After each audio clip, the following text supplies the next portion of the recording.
जी कहो। नमस्ते करती हूँ। नमस्ते नमस्ते। ये बताओ क्या है? ये फुटही पिपिया लेकर कहाँ घूम रही है? हरामखोर, तुमको फुटही पिपिया दिखाई दे रही क्यों? ये चमक तो रही है। उस्ताद जी तो बताओ कहाँ जा रहे हो? अरे हम तो यही आए देवरी की तरफ घूमने। अच्छा ये बताओ तुम कहाँ जा रही हो? मैं तो देने जा रही हूँ। क्या? ये जो दादा अरे बैठे हैं ना, मनोरंजन और क्या। अच्छा वो बुढ़ाऊला का ज्यादा ध्यान दे रहे हो, कहा केचुल लिए है ना यार। क्या ऐसा झटका लगा दो बुढ़ाऊला केचुल छोड़ दे। साची देखा हो, ठंडी का माहौल अब चल रहा है। सूझन चल रहा, सूझन। क्या? ठंडी का सूझन है। अच्छा कहना क्या है?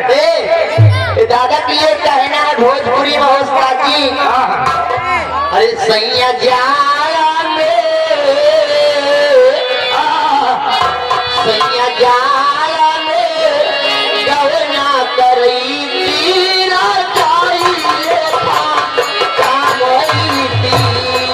सैया जाला में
रुपया बोरा में लेकर बैठे हैं। अच्छा लगा 30 रुपया का इनाम। गाने की फरमाइश आ रही है, क्या है? दिल खिलाना समझ कर न खेलो मुझे।